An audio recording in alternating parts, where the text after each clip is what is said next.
Well, hello, and thanks for stopping by. This is volume 127 of My Prostate is Trying to Kill Me.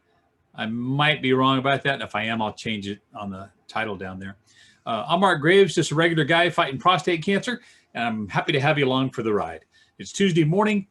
Just like you would do maintenance on your car, I had to go in. You know how you go for your oil change every 3,000, 5,000, 10,000, 15,000, however many miles you go in between, or it says 6 months, type thing. Well, every 30 days, I have to get my tube changed for my suprapubic catheter, which if you're new to the channel here, you probably haven't heard me talk about that for a while. But if you are, then yeah, every 30 days, I go get a new one. Normally not a big deal.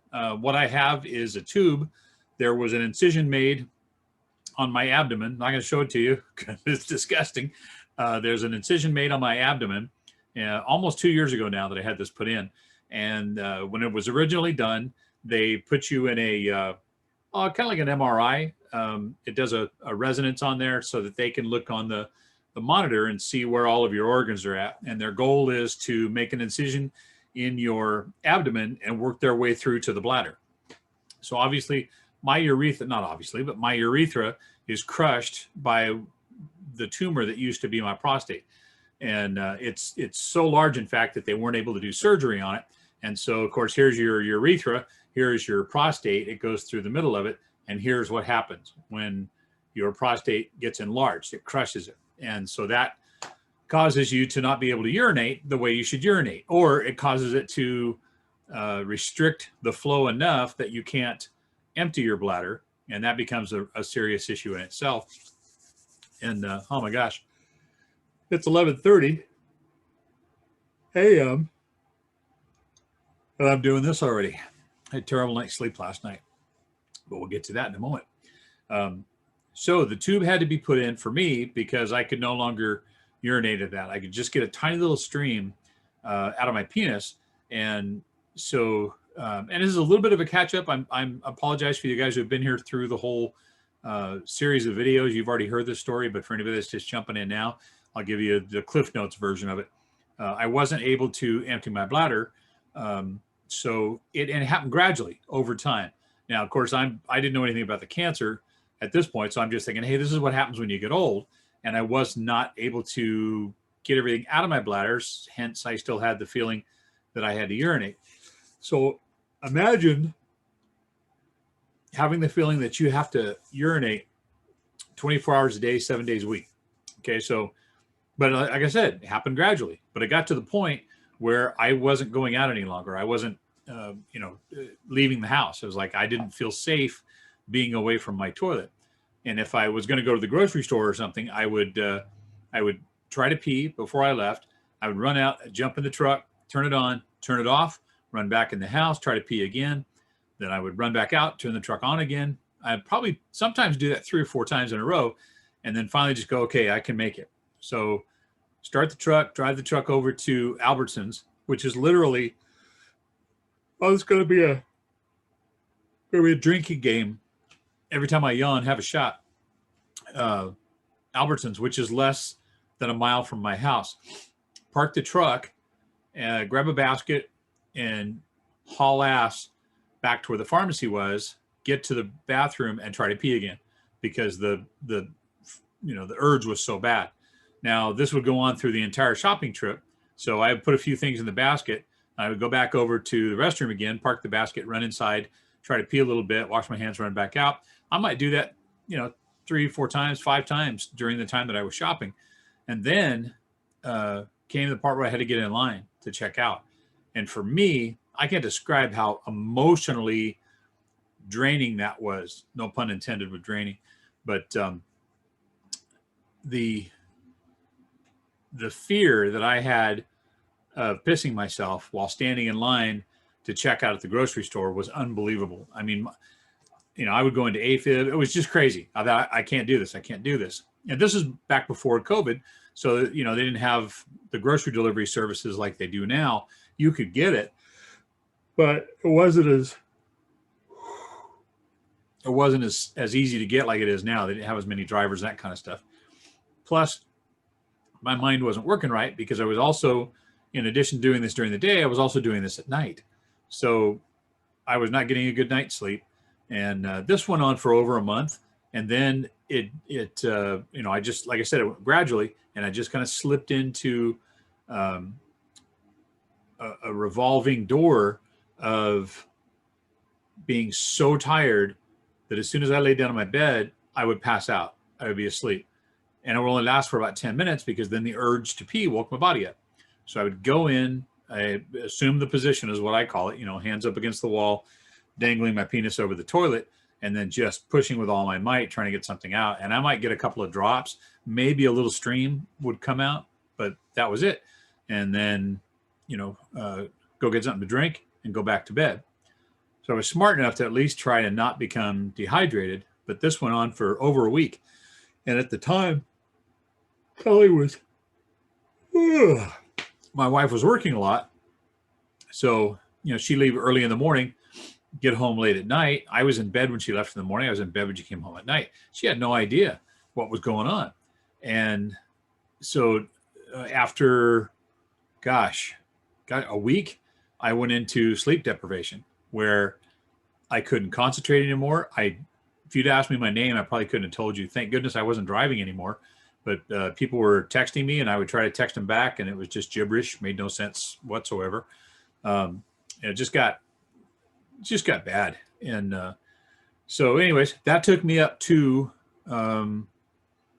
seeing, this was in between seeing my primary care physician and being referred to my urologist.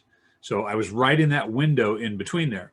So my primary care physician knew I had cancer, but he couldn't tell me, just from the feel of my prostate, but he called it nefarious.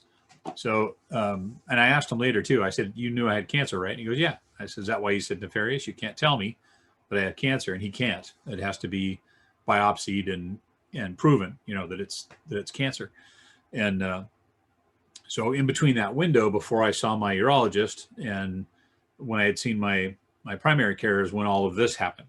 And it went by pretty quick. So then went through the whole thing of getting the bladder drained. And I'll tell you, for you new people, I'll tell you that story at another time. It's too much pain to hear in one day.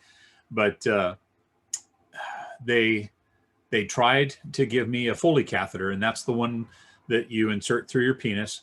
And they taught, were trying to teach me how to do it to myself, because obviously I wasn't draining my bladder. They eventually, after a horrific story that I'll tell you some other time, they drained 2,000 cc's out of my bladder. And that's the size of a 2-liter soda bottle full of urine in my bladders. And your bladder's supposed to be about that big, maybe that big. Mine was this big. So hence the feeling that I was going to have to pee all the time.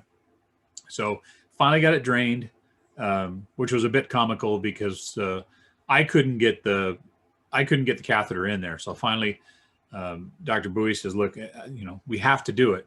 I'm sorry. I don't want to cause you this pain, but we have to do it. And so he did. He went ahead and, pushed it up there. And then when we got to where my prostate was, he said, all right, take a deep breath, poof, popped it through.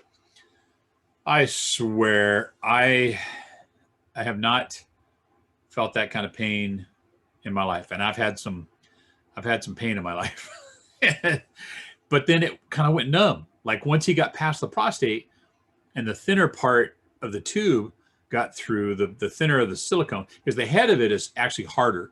The head of the catheter has the intake in it, and it also has the area that expands with the balloon. So it's harder and thicker. That's the part that hurts to go through. So he finally got that through there.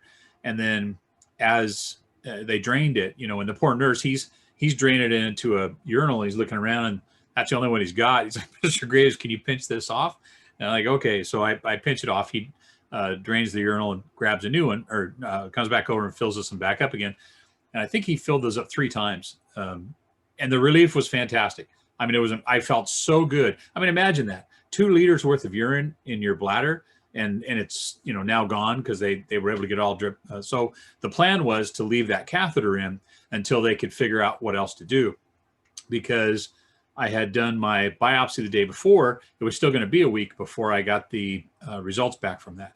And so as Dr. Bowie and the nurse are sitting there talking, it's starting to hurt.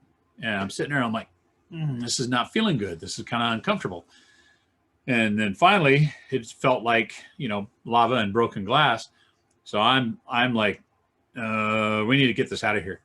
And I felt like they weren't taking me seriously enough. They were. It was just, you know, sleep deprivation and pain and all that kind of stuff mixed together. So the next thing I know, I'm in my gown. I'm up hopping around the examining room with with this Foley catheter hanging out of my penis. It's flipping around. And in my mind, and you know, some of you, you've heard this before, it's just, I felt like Uncle Jesse from the Dukes of Hazzard, you know, with a crawdad stuck to his weenie, you know, like, get it off, get it off, get it off. So I sat back down. He did take it back out, but that's when they decided that they were going to have to give me the suprapubic catheter, which is the one that goes through your abdominal wall. So went to the hospital a week later, and there's even more stuff in between. This is a really long story, so I'm just cutting out a bunch of the other stuff. And you know, for those of you who haven't been here for 127 videos, I don't want to bore the people that have already been here, but at some point I'll tell you about that part of it as well. So I went to the hospital and they mapped it out. They put a grate on your abdomen, and then they slide you into the machine, and they can look at it, and then they start. It's like playing Battleship or something. You know, they put the little dots on you. Okay, this is where it's going to go. This is where we got to turn. Da, da, da. So what they're doing is they're making a hole from your abdomen through your abdominal wall into the bladder, and then they take a very hard piece of plastic, a tube, and they slide that through. It's a catheter, and they slide that through. Then they leave it there for a little over 30 days. I had that in there. And in the meantime, what it does is your body forms around the outside of it and actually creates a tube. So after 30 days, you go in and the doctor kind of twists it a little bit and then slides it back out. Extremely painful, uncomfortable. You know, I don't ever want to have to do that again. It wasn't fun. And then at that point, you have a tube. It just, you know, like literally, if I were to sit in a tub, my bladder would fill up with water because I now have an open stoma, if that's what you want to call it. You know, I have a gateway into my bladder. Works the other way too. Comes back out. So that's where the new catheter comes in, and it's flexible silicone. It has I've showed you guys that part of it before. Tube and a plug on the end, and then the other one goes inside with a little grate on it. That sits on the bottom of the bladder like a pool drain, so that the water in the bladder urine in the bladder can go down to it. Then they have a little fitting on there so that they can pump saline into it, and then it expands that grate and makes it big enough that you know, even if you tug on it, it shouldn't come out of your bladder and get pulled out. So I've had that since May of 2019, and of course they have to be changed out every 30 days. So it's just like clockwork. It's like maintenance on a car is how I started this whole thing. So today was my day. I had to go over and get it changed out. And this morning when I got up, the first time since I got the original one installed that I had any blood anywhere. And that was a little freaky. I went in to take a shower, and you know, I took my underwear off, and we have mirrors, you know, mirrored wardrobe doors and all that stuff in the bathroom. And I'm looking, what the hell is that? And so for some reason, last night, my stoma decided to bleed all over the place. And of course, my tube is stuck to me because of the blood and all that stuff, which is kind of what I noticed in the morning when I stretched. I was, ooh, you know, I could feel something sticking down there. And that's what it was. And I've been having blood, been having a lot of clotting and all that kind of stuff over the last week, a lot of fatigue. So I'm not quite sure what's going on with that. It's causing me to not sleep well at night. And once I get behind the 8 ball on the sleep, then it just kind of messes up everything else. So, you know, this is where I'm at today. I slept for maybe 20 minutes at a time last night. I wear a Samsung Galaxy watch. So at night when I'm asleep, I just tap it twice and, you know, it turns on and I can see it. I go, oh, look at that. You know, it was midnight. Oh, look, it's, you know, quarter after midnight. Oh, look, 12:30. So I've been doing that a lot lately, and it's just wearing me out. It's wiping me out. So when I went today, I talked to Kim, the nurse who changes out my tube, and she said, she goes, well, it may be something in your life going on, you know, that's causing you stress or da da da da. And there is. I mean, my side of the family's got some health issues going on right now. Kelly's side of the family's got some health issues going on right now. A bunch of my friends have got health issues too. It's I don't know, weird time. But at any rate, I didn't feel like I am stressed. I just feel like I need a good night's sleep. So I finished up the tube, drove home, got groceries delivered this morning, put those all away. I'm going to do a little bit of cooking. I think I'm going to make a meatloaf, make some spaghetti sauce, make some taco meat, and just meal prep, you know, for the week, so I don't have to do it for the rest of the week. Get that all out of the way, and then I think I'm just going to hit the couch. I think, or you know, actually, I might even just put the CPAP on and go to bed and see if I can get some more decent sleep. But the new tube is in, and I'll be back again in 30 days to get it changed out. I don't have the balls to show it to you guys. I really don't. If you look up, you know, on the web, if you choose to see what a suprapubic catheter looks like, you can, you know, DuckDuckGo, whatever search engine you choose to use. There's all kinds of pictures on there for what it looks like. You know, there's not much I won't share with you guys, but I'm not going to share that with you. That's weird. Now, fortunately, it doesn't seem to weird Kelly out. It doesn't bother her, you know, and I've gotten used to it too. It is what it is. It's a functional piece of me now. You know, it's just there. So it's probably, I don't know, I'd say a good 12 inches of it, you know, hangs out of my belly, and I keep it on my leg. Sometimes I put a leg urinal bag on it when I'm out cruising around. Other times I don't.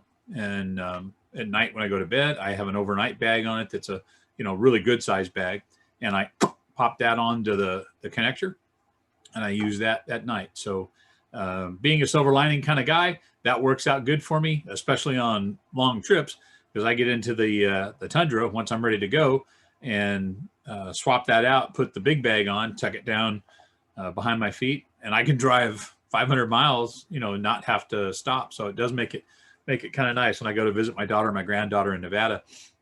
It's a no stop trip. I'm all the way through, you know, carrying my snacks with me, where before, and that was always a big joke with my buddies, is about every 20 minutes I was going to have to pull over, you know, the side of the road or whatever and pee, because I've never had a big bladder. You know, it's not necessarily, I guess, that I find out now that my bladder wasn't big, but my prostate rode low. So my entire life, I've always had that issue. Never had a big stream. You know how some of these guys, you go in there and it sounds like they got a fire hose in the stall next to you? That's not me. I've never had that kind of a stream. Just, you know, enough to get the job done when I was younger. But, you know, as I got older, it was just kind of like, wow, really? You know, and then, of course, having stage fright, you know, so it always helps to whistle or, you know, do something like that. So, again, another silver lining. I just walk up and bam, pop that cork out. And then in the morning, when I'm emptying my big bag, I just, you know, empty that right into the toilet. I just kind of pretend like it's me, and I go, oh, so this is what it's like to have a big old stream. But anyways, enough talking about my pee and my tube. It's Tuesday. Coming up on Friday, we're going to have a virtual uplifting video on here. We got a lot of good comments from the one last Friday. So we have a couple more of the cancer crew, I think, that are going to make it this time. We got Steve and Lee and Steve and Alan and a few other guys. I apologize, I'm not getting everybody's names right now.